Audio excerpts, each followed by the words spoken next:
За сайн байна уу, энэ удаагийн подкастаараа дэлхийд даяар болж буй сүүлийн үеийн үйл явдлуудын талаарх мэдээллээс томилон хүргэе. Бичлэг эхлэхийн өмнө сануулхад сууг бичлэгүүд маань таалагдсан бол лайк, саб дарахаа битгий мартаарай. Он гарснаас хойш хамгийн халуун өвөрмөц мэдээ гэвэл Трамп Америкийн ерөнхийлөгч болсон мэдээ байлаа. Трамп дахин ерөнхийлөгчийн судалд суув.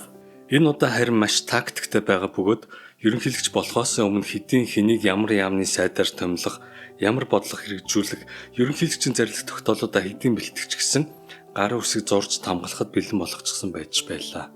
Тангараг өргөснөхөө дараа шууд л маш олон тогтоолд гар үсэг зурв. Тэр бүхнийг цөмийг нь хилж дуурдыг гэвэл яаж барах вэ?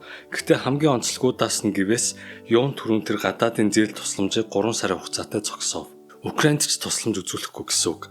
Мөн дэлхийн эрүүл мэндийн байгууллагаас Америкийг гаргаж байгаагаа зарлан тогтоол батлав. Өмнө нь ерөнхийлөгч байхдаа тэр дэлхийн эрүүл мэндийн байгууллага ихээхэн шүүмжилж байсан юм. Товчхондоо тэр элдв вакциныг эсэргүүцдэг бөгөөд дэлхийн эрүүл мэндийн байгууллагыг вакцин шахдаг газар болсон байна. Компаниудын шахаа идэг газар болсон хэмээн буруушаадаг. Энэхүү тэр ярьж байсан зүйлээ хийв. Дараагийн нэг өргөн далайцтай зүйл Америкт байгаа хууль бус цагаачдыг хөөн гаргах явдал байлаа. Энэ талд тэр асар хурдцтай ажиллаа эхлүүлв. Хэдхэн хоногийн дотор Америкийн цагаачлалын албаныхан ноцтой гэмтэр хийсэн гадаадын хууль бус цагаач хэдэн мянган хүнийг баривчлан эхнээс нь гадаад орнууд руу цэргийн онгоцоор зөөвөрлөж эхлэв. Энэ удаа Трамп ерөн барууны гих улс орнуудад тэр дундаа Европт тун хатуу хандаж эхэлснээ мэдгдсэн бөгөөд ерөнхийлөгчийн тангараг өргөөгүй байхдаа Гренландыг бид аман шүү хэмээн дайныг сүрдүүлсэн юм. Энэ талаар дайны ерөнхий сайд хууль зүйн энтер гэж ярьсан боловч Трамп түүнийг нь тоож хэрэгсэж байгаа зүйл юу ч алга. Канадыг хүртэл Трамп тусдаа улсын тэр гэж шогтж айл болж тоглохын оронд манай 51 дэх мууч болцгоо чимэн жинхнээсээ ч юм уу тоглоод байгаа ч юм уу мэддэхгүй өнгөөр ярьж эхлэв. Дээр нь урт талдаа Панамын сувгийг өөрийн болох санаархлаа илэрхийлэн Панамын сувгийг Панам улс зөв хэрэглүүлж чадахгүй байна хэмээн шүүмжилж байсан юм. Мексик гэх мэт улсын харт амхны бүлгийг тэр террорист байгууллага гэж зарласан бөгөөд энэ нь Америкийн нууц албаныханд үндэсний аюулгүй байдалд учирч буй аюулыг арилгах нэрийдлэр Мексикт очин цэргийн нууц ажиллагаанууд явуулах хууль эрх зүйн үнцийг тавьж байгаа юм. Шаардлагатай бол урт хөрчтэйг байлдахад ч Трамп бэлхэн байгаа бололтой.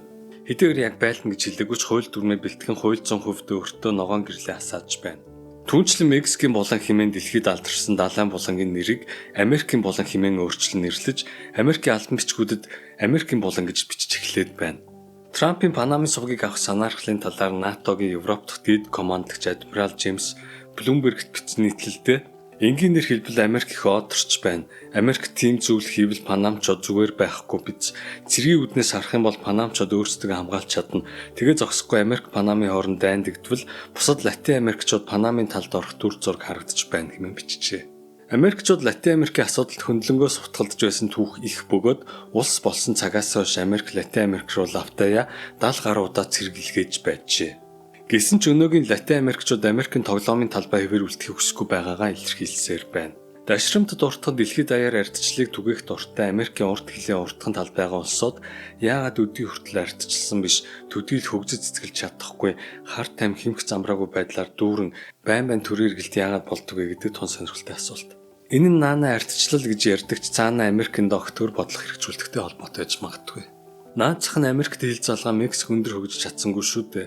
Америкт харт тамхи нийлүүлэгч ханган нийлүүлэгч улсын үргэл гүйцэтгэж харт тамхины бүлгүүдэд дарлагдсан улс хэвээр байна. За Украины тухайд гэвэл Орос Украины тухайд Трамп галаа зогсоо гэсэн шаардлага тавьж байгаа боловч одоо Зеленскийд өгсөн хатуу сануулга төдийл алга. Оронд нь харин ойрхот орнотчууд газрын тосны нийлүүлэлтэд нэмэгдвэл газрын тос нефтийн үнийг дэлхийн зах зээл дээр унага Оросын нефтийн үнийг унага тэгвэл Орос орлого олж чадгаа байж дайн хийх чадвар нь муудна гэсэн санал төвшүүлв. Трамп ер нь эдийн засгийн хүн болохоор эдийн засгийн дайны бэлтгэл хийж байгаа нь тодорхой. Энэ тэмч муу нүүдэл биш боловч төдийл үр дүн хүлээх хэрэггүй л болов. Энэ зуур өнгөрсөн жил амьд нь алдах орлогод өртөөд амьд үлдсэн Словак ерөнхий сайд Фицо манай улс Украиныг дэмжих бодлогогүй байгаагаас тал бүрээс дайралтанд өртөж байна. Бидэнд Украиныг дэмжих хүчээр тулгаж байна. Бид Украиныг НАТОд элсүүлэх арга хэмжээг бүх чадлаараа эсэргүүцнэ гэсэн мэдгдэл хийв. Дашрамт дуртахад Европын улс орнууд үг хэлээр хоорондоо толхилдсоор байна. Саяхан Словак эрүүл мэндийн даатгалын компани асар том цахим дайралтанд өртснэг Фицо Европын зүгээс бидэнд үзүүлж буй шахалт хэмээн хэлжээ. Трамп ерөнхийлөгч болсныхоо дараа Гренландыг авах сонирхлоо улам хүчтэй илэрхийлв. Энэ талаар тэр Европын холбогд халбан тушаалтнуудтай уцаар ирсэн бөгөөд тэгэхдээ Гренландыг бидэнд өг та нар удирдах чадахгүй байна. Бид барууны чөлөөт ертөнцийг хамгаалж байна. Бидэнд наадах чинь хэрэгтэй байна хэмээн загнаж тулгсан хэмээн уг хуралд оролцсон түшмэд ярьжээ. Их Британи буюу Англи, Герман хоёрт үндэсрэх үзэлт намууд өндийж байна. Их Британд Британийг шинжил нэртэй нам олонний дэмжлэгийг авч эхэлсэн бол Германд альтернатив Дойчланд нам олонний дэмжлэгийг авч байна. Гэтэл Германы либерал хандлагатай бусад нам уг намыг хориглож сонгуульд оролцуулахгүй байх талаар ярьж эхлэв. Германы Христийн арчилсан намын дарга Фридрих Мерц Герман улс цагаачлалыг дэндүү удаан төвчлээ. Өнгөрсөн 10 жилийн хугацаанд цагаачлалын буруу бодлого хэрэгжснээс Герман улс сүрлийн ирмэгдэр ирээд байна хэмээн мэдэгдэв. Төвийг сагсан том намуудын нэг нь инхүү мэдгдсэн нь үнэхээр цагаачлалыг бууруулах цаг болж гэдгийг улс төрчид ойлгов уу? Эсвэл олон таалагд санал авах гэсэн оролдлого уу гэдэг одоохондоо тодорхой биш байна. Нэрээ олон танигдах тактик гэснээс Facebook-ийн Марк Цукерберг сүүлийн үед бүр төрөл арилжаад байгаа. Трамп дахин гарсныхаа дараа түүнийг чардайлах гэдгээс энэ удаа тэр үнэхээр бажиг алдах шиг боллоо. Гэнтэл бүх зүйлээ өөрчлөв. Үнэхээр бригад кинон дээр имиж мейкерүүд нь сайшаа Беловт та энгийн хүн шиг бай, олон таалагдах зүйл хий, бусдад тусал гэж зөвлөдөг шиг тийм зөвлөгөө баримтлав яав гэмээр. Марк Цукербергийн урд энэ тэнд өгж буй ярилцлага бичлэгүүдийг харахаар түүнийг энэ хүн мөн үү эсвэл робот уу хүний арьс нөмөрсөн гүрвэл үү гэж асуумаар тийм яриануудад итгэл сонирн байдал гаргадаг байсан юм. Конгрессийн орооны сонсголуудад оролцож буй бичлэгийг нь харахаар бүр хүн биш робот юм шиг хачин эвдүүгөө хөдөлдөг нүдэд завчдаггүй гэх мэт маш сонио харагддаг байсан юм. Тэгтэл одоо түүний бүрч хүн мэт харагд бусд шиг бай гэсэн зааварчилгаа ирсэн бололтой. Гэнтэл мань хүн байнга өмсдөг нэг хэвийн саарл футболко тайлж хаян илүү чөлөөтэй энгийн шоучин Playboy стил харуулж эхлэв. Энэ талаар Нью-Йорк Таймс сонинд бүр Марк Цукербергийн метаморфоз хэмээх нийтлэл хүртэл хэвлэгдэжээ. Мань хүн янз бүрийн шинэ стилээр хувцалж үнэтэй гин $900,000 үнэтэй цаг модны шил зүүж үсний засалтаа өөрчлөв. Бусад дизайнеруудтай хамтран өөрийн нэрийн брэнд хувцсуудыг гаргаж эхлэв. Тэгснээ Facebook компани цааш үг хэл хэрэгчлөөнд таалтахгүй гэж мэдгтэн нээлттэй захидал бичин fact check хэмээх бусдын постыг маттай хааж боодог байгууллагуудтай хамтарч ажиллахаа болж байгаагаа зарлав. Түүнчлэн гардан тулааны урлагаар хичээлдэж буй зураг бичлэгүүдээ нийт тавьж эхлэв. Ийхүү нэгэн тэр бомтон төрөл арилжив. Трампт тааруулж түүний хилэнд өртөхгүй тулд ийм зүйл хийж байна уу? Үнэхээр ийм үзэл бодолтой болж хүлээснээс алдуурав гэдэг одоогоор бас тодорхойгүй байгаач цаг хугацаа харуулах бизээ. Трамп бас нэг зүйл зогсоосон нь Украинд үзүүлж буй тусламж бөгөөд Америкт орж ирсэн Украины дүргэстэд өгж буй санхүүгийн тусламжийг зогсоогоод байна. Өнгөрсөн 2 жилийн хугацаанд 150,000 гаруй Украин иргэд Америкт дүрвчийн статустай орж ирэн Америкийн хандивт тэтгэлэгт хамрагдаж байсан ажээ. Путиний хэвлэлийн төлөөлөгч Песков харин Япон улс манад таагүй хандаж байгаа нь илхэн байна хэмээн мэдгэдэв. Япон Орос шүүмжлэлтэй хандаж Украинд тусламж илгээж ерөнхий сайд Кишида нь Украинд айлчлал хийн Зеленскийтэй уулзж байсан юм. Тийм хэдий ч Орос энэ талаар нэг үг унахахгүй байсан бол одоо харин үг унгаж эхэлсэн нь анхаарал татна. Орос сэдвээр баруун талдаа гол анхаарлаа чиглүүлж байгаач дорн зүгийн анхаарлаасаа гаргаагүй үг мэдгдэл илчлэнэ. Энэ зураг хамгийн их сандарч яах учраа олохгүй байгаа хүмүүс украинчууд байгаа бололтой Зеленский яахаа мэдэхгүй янз бүрийн мэдгдэл хийж байгаа ч одоогоор түүнийг тоож байгаа хүн алга. Мань нэр Трампын тангараг өргөх ёслолд оролцох гэж хүссэн боловч Трамп хүслийг нь хүлээж аваагүй бөгөөд одоохондоо Зеленскийтэй зайнаас харьцаж байна. Молдовын ерөнхийлөгч Майя Санду харин Киевд очиж Зеленскийтэй уулзсан бөгөөд Молдов улс Украиныг дэмжинэ хэмээн мэдгэдэв. Энэ нь улс төрийн мэдгэлтүүдийг болохоос биш 2 сая хүнтэй 10,000 зэрэгтэй энэ улс бодит дэмжлэг Украинд үзүүлж төдийлж чадахгүй болов. Молдов улс төвийг сахина гэж үндсэн хуулиндаа заасан тул одоогоор НАТОгийн гишүүн биш хэдий ч НАТО дэлсэх бодол дотроо давхар бодож тооцоолж байгаагаа үеийг цогцолдог юм. Украин зэрэг татлагын насыг доошлуулах талаар яригдж буйтай холбоотойгоор залуус найд болох гадаад руу гарахыг хичээсээр саяхан Венецд болсон каратегийн тэмцээнд оролцсон тамирчин нь тэмцээний дараа нутаг буцахаас татгалзсан холбооноосоо хөөгдөв. Украины эрх баригчид манай залуу сайн дураараа зэрэг дэлсэж байгаа хэмээн тайлбарлаж байгаа ч зэрэг татлагынхаа гудамжнаас дэлгүүрээс хүмүүсийг хүчээр барьж зэрэг татж байгаа бичлэгүүд интернетээр дүүрэн байгаа нь хэдийн нууц биш болжээ. Ойрхон орнодод байгаа нааштай мэдээ бол харин Израиль Палестин хоёр Газын зурагт гал зогсоох тохиролцоонд хүрэн олзлогдох ёстой солилцож эхэлсэн явдал юм. Трамп эдгээр гадаадын улс орнуудад өгж буй тусламжаа 3 сар зогсоосон ч уг хоригт өртөөгүй ганц улс нь Израиль юм. Тус улсад 1 тонноос илүү жинтэй бөмбөг өгдөггүй байснаа өгч нийлүүлж эхлэх шийдвэрт Трамп гар үсгэж зорсон талаар их сурвалжууд мэдэгдэж байна. За өөр нэгэн шар мэдээ гэвэл саяхан Швейцарын Давос хотод Дэлхийн эдийн засгийн форум хэмээх хурал болсон. Жил болгон болдог уг хурал дэлхийн элитүүд оролцсон ард түмнүүдийн саналыг сонсох биш, тэдэнд харин ямар бодлого тулах талаараа ярилцдаг юм. Тэгвэл Дамсын орлын үеэр тус хотод биеийн үнэлэгчдийн үн маш их нэмэгдэн олдсон муудсан ба хурлын үеэр үйлчлэгээ үзүүлсэн эмэгтэйчүүдийн үн хойш $7,000 авчээ хэмээн Английн Daily Mail мэдээлв. Элон Маск Англи, Франц хоёрын хооронд байдаг Английн суваг нэртэй хоолойг Жорж Вашингтоны суваг гэж нэрлэх санал X буюу Twitter дээр дэвшүүлсэнийг нь хагас сая хүн лайктаар нь дэмжив.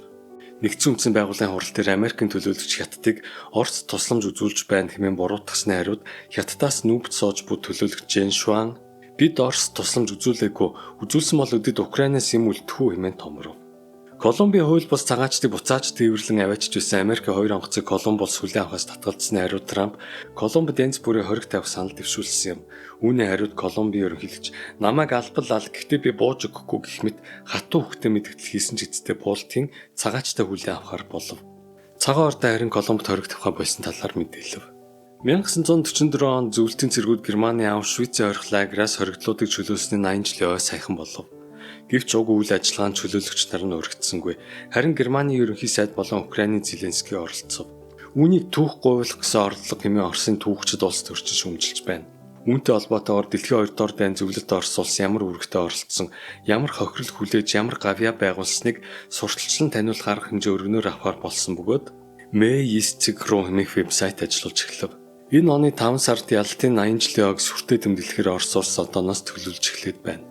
Аушвицийн дураагүй хариу болгож тэрүү Путин Ленинград хот бүсэлтээс чөлөөлөгдсөн 81 жилийн ойд дурслалыг хүндэтгэн цэцэг өргөж үг хэлв.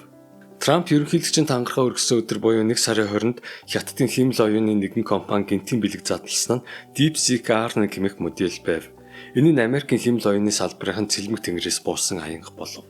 Хэдхэн сарын өмнө Америкийн химэл оюуны салбарын мэрэгчлэнүүд Хятад улс биднээс химэл оюуны технологийн хувьд хэдэн жилээр хойно явж байгаа. Тэд биднийг гүйцэж чадахгүй одоо Хятадд сүүлийн үеийн чип нийлүүлэхгүй бол энэ хоцрогт нь улам нэмэгдэнэ хэмээн телевизээр ярилцсан өгч байв. Гэтэл тус модель Америкийн бизнес эрхлэгчдэд том цохилт болов. OpenAI гэх нэртэйч хаалттай их сурвалжтай компани одоо Америкийн химэл оюуны салбарт толгой цохин ChatGPT хэмээх хувилбараа хэрэглээнд нэвтрүүлээд байгаа бөгөөд үүний сайжруулсан хувилбарыг нь ашиглахын тулд хэрэглэгчид сард их мөнгө төлдөг юм. Уг химэл оюуны бүтээхийн тулд тус компани олон зуун сая доллар зарцуулсан гэдэг бол Хятадын компани DeepSeek-ийг Nvidia-гийн тэмч хүчтэй биш H800 маркийн 2000 GPU ашиглан бүтээсэн бөгөөд нийт зардал маань 6 сая доллар багтсан хэмээн мэдээлжээ. Үүнтэй харьцуулахад Facebook буюу Meta компани сүүлийн үеийн химэл оюунаа бүтээх түүнээс 10 дахин их зардал зарцуулсан талаараа мэдэгдэж байжээ. Ийхүү барууны химэл оюуны компаниудыг бодвол илүү хүчин чадалтай химэл оюуныг хамаагүй бага 10 дахин бага зардлаар бүтээсэн нь дэлхийд зочоосноос химэл оюунд асар их хөрөнгө оруулсан компаниудын болон Nvidia гэх мэт компани хувьцааны анш хөрөнгөний бирж дээр огцсон мөн компани үнэлгээнүүд нь олон их $80 алдагдал хүлээв. Nvidia компани хувьцааны үнэлгээ л ихэд $600 тэрбум буурсан талаар Reuters агентлаг мэдээлж байна. Хэдхэн жилийн өмнө Harvard их сургуулийн судлаачид Хятад шин зүйл зохион бүтээх чадваргүй гэсэн нийтлэл бичиж байсан юм. Үнэхээр алсыг харсан мэрэгжлийн судлаачид ийм дүгнэлт хийх үү? Эсвэл зүгээр л улс төрчин хүмүүс таалагдахын тулд сонсох хүссэн зүйлийг нь бичиж байсан уу гэдэг нь тодорхой биз. Тиймээс дорд үзэж байсан Хятадын технологи толгой дээр нь цахиур хагалж эхэлснээс барууныхан тэр дундаа Америк тун их сандарч байж байгаа ба энэ сандрал нэлээд хугацаанд үргэлжлэх шинжтэй. Европ эдийн засгийн байдал хүндэрч байна. Австри блогч Лилигийн ярьж буугаар Австри эдийн засгийн байдал хүндэрч байгаа жишээ. Австричууд цан гэх мэт уулын спортод маш их дуртай хүмүүс. Тэгтэл хоёр том хүн нэг хүүхдийн амт нэг өдөр гулах зардал €200 болж нэмэгдсэн байна. 2021 онтой харьцуулбал барааны үнэ 50% өсжээ. Өмнө нь австричууд ажилгүй болбол ажилгүйдлийн тэтгэмжэн дээр сард €500-ийн тэтгэмж авдаг байсан бол одоо энэ зогсох гэж байгаа гин. Мөн цахилгаан автомашин татваргүй байсныг болиулан татвар оноож эхэлж байгаа жишээ. Энэ нь Европ төв даяар цахилгааны асуудалд орж байгаатай холбоотой бололтой. Үүнээс болоод Европчууд цахилгаан машины оронд эргээд бензин, дизелээр ажилладаг машин сонирхож эхэлснээс машины үн өсөж байна. Гэтэл Европын автомашины компаниуд орлого муутай байгаагаас ажилчдаа олон мянгаар нь цомгдох шийдвэр гаргасан ба шинээр зах зээлд нийлүүлэх машины төрөл тоон буурах шинжтэй. Энэ нь эргээд л машины үн өсөхөд нөлөөлөх юм. Үүнээс үзвэл ганц Австри биш Европын эдийн засаг бүхэлдээ иймэрхүү чиг хандлагатай байна гэж дүгнж болохоор байна. Трамп Гренландыг авна гэж мэдгдэж ерөнхий сайдтай нь хатуу ярилцсны дараа дайн улс батлан хамгаалах зардлаа нэмэгдүүлэн $2 тэрбум нэмж зарцуулахар болсон талаар Reuters агентлаг мэдээлв. Гэвч Америк үнэхээр Гренландыг авна гэж хүчилбэл дайны $2 тэрбумын хөрөнгө оруулалт юу болох вэ дээ? Трамп дан ганц гадаад талдаа тогтоол шийдвэр батлаагүй, дотооддоо засгийн газрын хүний нөөцтэй маш их халаас илгээ хийж байна. Маш олон хүний хууль зүй тагнуулын байгууллагаас халж төрийн нууцад нэвтрэх эрхийг нь хаав. Тухайлбал өнгөрсөн жил өөрийг нь шүүхт өмгөөлж мэдүүлэг өгөхөөс татгалзсан ном бичээ завгүй байна хэмээн очоогүй Джон Болтны төрийн хамгаалтыг цуцлав. Мөн цар тахлын үеэр вакцины талаар Трамптай ихээхэн санал зөвшөөрөлдөж байсан үндэсний эрүүл мэндийн газрын дарга доктор Фаучигийн төрийн хамгаалтыг Трамп сая ерөнхийлөгч болсныга дараа цуцлсан бөгөөд төрийн алба халаатай байнга тэдний хамгаалах боломж алга хүсвэл өөрсдөө бие хамгаалагч хөлсөл нь биз хэмээн мэдгдэжээ. Үүнээс гадна Трамп дэлхийн доллартай тэмцэх зорилго дэвшүүлсэн Парисын гэрээнээс Америкийг гаргав. Мөн Америкт газрын тоо салбарлахыг хориглосон Байдны тогтоолыг цуцлав. Украины Киевт энэ зур бас нэг тэмцэл явагдсан нэгэн хөшөөг нураав. Энэ удаагийн нураалтанд өртсөн хөшөө нь Нобелийн шагнал цэцэг судлаач Антон Павловын хөшөө байлаа. Тэрбээр хоол өгөх болгондоо хонх дуургадаг байсаар сүлдө зүгээр л хоол өглөхгүй хонх дуурахад нохооны шүлс гойждаг болгон өөрчлөсөн судалгаагаар дэлхийд алдаршсан юм. Ийхүү Украин дараагийн хөшөөтэйгөө тэмцэв, үнэндээ түүхтэйг л тэмцэж байна гэсэн үг. Трампын засгийн газар гадаад зээл тусламжаад тэр дундаа Украинд хэрэгжүүлж буй USAID хөтөлбөрөөр төр зогсоосонтой холбоотойгоор Украины зарим хэвлэл мэдээлэл санхүүгийн өндрөлд оров. Тухайлбал Хроматский болон Бехус-Инфо, Украинская правда зэрэг хэвлэл мэдээллийн байгууллагууд санхүүгийн өндрөлд орж эхэлсэн талаараа мэдээлжээ. Гренландыг Америк авах сонирхлоо илэрхийлсэнтэй холбоотойгоор шаардлагатай бол бид Гренландыг хамгаалж цэрэг илгээхэд бэлэн байна хэмээн Францын Батлан хамгаалахын сайд мэдгэдэв. Нэрийн ингэж байгаад Европ хоёр талаас хяргуулах үед зүүн талаас Орос, баруун талаас Америкт. Америк баруунаас нь хяргаад эхэлбэл Орос зүүнээс нь довтолж бууга улам нэмэгдүүлэх биз. Ер нь Европын байдал тун эвгүй өөрсөнд нь таагүй болж байна. Европ цэрэг Батлан хамгаалахын хувьд Америкаас, түлш газны хувьд Оросоос, түүх эдийн хувьд Африкаас хараат байсан. Тэгтэл өөрсдөө үзэл сурталчиж байгаад Оросын газын хоолойг дэлбэлж хаяв. Дараа нь дургуг нүргэж байгаад Африкаас их бага хэмжээгээр хөөгдөн гарч байна. Тэгтэл одоо Европчууд та нар өөрсдөө асуудлаа Оростой шийд бид гарлаа гэж Трамп хаяад явах юм бол Европ бүр л хүнд байдалд орох бөгөөд Европыг нэлээд чардайлгаж Оросоор айлгаж нэлээд гуйлгаж хадаг бариулж байгаад Гренланд гэх мэт газар нутгийг авснаа дараа Европыг хамгаалж болох юм хэмээн 8 тохироо хийх санаа Трампт байж болох юм.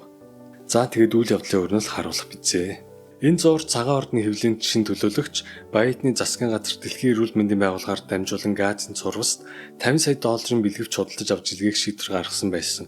Үүнийг бид татвар төлөгчдийн мөнгөний хэмнэх үүднээс зогсоосон хэмээн мэдгэдэв. Газын зурвасын хүн амд хоол хүнс эм тариа илгээдгүй хэрнээ бэлгэвч илгээж хүн амын өсөлтийг нь бууруулах гэж байсан бодлого үүнээс харагдана.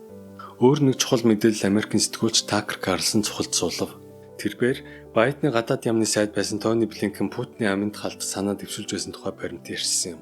Энэ талаар Оросын төрийн дуумын дарга Вячеслав Володин энэ их ноцтой мэдээлэл байна. Тэгтэл энэ талаар Байден Блинкен нарын хинж үгүйсгэсэнгүй. Манай төрийн тэргүүний амь насанд халтгаар бэлтгэн гэдэг бол тун ноцтой гэмт хэрэг. Үүнийг олон улсын байгууллагууд шалгах хэрэгтэй. Ер нь иймэрхүү үйл явдлууд болоод байгаа. Унгарын Орбаны амь насанд халтгаар бэлтгэж байсан тусгай албад нь илрүүлсэн. Словакийн Фицогийн амьд халдах оролдлого гарсан. Америк ерөнхийлөгч Трампын амь насанд халдах оролдлогоч бас гарсан. Тийм болохоор Путиний амьд халдах гэсэн явдлын талаар бид наривчлан судлах болно хэмээн мэдгэдэв.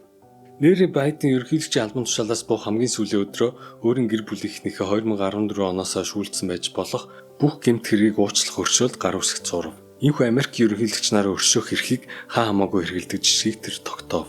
Хэрв улс төрийн үүднээс өршөөж байгаа бол ерөнхийлөгчийн албыг хашсан 2020 оноос хойш үйл явдлын тухайд өршөөл үзүүлж болох ч 2014 он гэдэг нь түүний Украинтай нэр холбогдсон авилга авсан гэсэн буруутгалуудтай ч холбоотой юм шиг. Байдныг албан тушаалаас буухын өмнөх нь TikTok-ыг Америк таах шийдвэр хүчин төгөлдөр үйлчилж эхэлсэн юм. Гэтэл TikTok хаагдсантай холбоотойгоор маш сонин нэг үзэгдэл болсон нь үе олон Америкчууд харин ч бүр хятадын улаан тэмдэглэлийн дэвтэр хэмээх өөр нэг ап руу хошуурв. Эндээс Америкчууд энгийн хятад хүмүүстэй танилцсан хятадын амьдралтай холбогдсон бөгөөд уг ап тэр дороо хятад англи хэлний орчуулга нэмж сабтайтл харуулах үйлчилгээ нэмж оруулснаар энэ харилцаа улам нэмэгдэв. Уг апаас маш олон хүн хятадын талаарх Америкийн хэвлэл мэдээллүүдийн мэдээлдэг зүйлсийг олж мэдэв. Өөрсдөө дэлхийн хамгийн өндөр хүчтэй гэж бодож байснаа анзаарч бид яагаад түргэний тэрэг дуутахтай мөнгө төлдөг юм бэ хэмээн асууж эхлэв. Ер нь бол маш хүн өөр өнцгөөс мэдээллийг аван мэдээллийн хөөсөн дотор байснаа мэдж авчээ. Мөн Ли Хуагийн загтал хэмээх зүйлийн талаар мэдэв. Энэ загтал сүүлийн өдөр Америкийн цахимын ертөнцид маш их алдаршиж байна. Энэ нь хятад сурагчид дунд сургууль төгсөж их сургуульд орохдоо төсөөлийн Англи Америк найздаа захиа бичих даалгавар байдаг гэж. Хэдийгээр хизээч баг амьдралдаа хэрэглэхгүй хэн ч хариу буцаа загтал илгээхгүй биз гэж боддог хэрнээ энэ хүүтэд төсөөлийн Америк найздаа загтал бичдэг бөгөөд хариу ердөөс хүлээж автдаггүй байв. Тэгтэл TikTok хаагдсан дараа Red Note тушуурч орж ирсэн Америкчууд хятадуудаа захимаар харилцангийн талаар сонсон уяраад хятадууд тариу захидал бичиж эхлэв. Америкчууд энэхүү хятадын апыг хаасан чин өөр нэг хятадын ап руу өөрсдөө чин олон зуун мянгаараа бүртгүүлж Red Note топ апуудын жагсаалтанд орж ирснээс болоод ч тэрөө Трамп TikTok-ыг хаасныг түр хугацаагаар болиулах шийдвэр гаргав. Товчхондоо үл цахим ертөнцид юм л болж байна. Хэдийгээр улс орны удирдагч нар бие биендээ хатууг чулуудж байгаа ч гэсэн энгийн иргэд хоорондын харилцаа улам нэмэгдэж байна. Өөр үйл явдал гэвээс хятадд могоожлоор Чин оноо тэмдэглэв. Үүнтэй холбоотойгоор Москва хотод улаан талбай дээр хятадын шинэ жилийн соёлын үйл ажиллагаа зохион байгуулагдаж Мария Захарова мэдчилгээ төвшүүлв. Оросууд хятадтай харилцаагаа бүх талаар зузаатгаж найрсаг харилцаагаа нэмэгдүүлэх зорж байгаа нь энэ мэт үйл явдлуудаас харагдаж байна.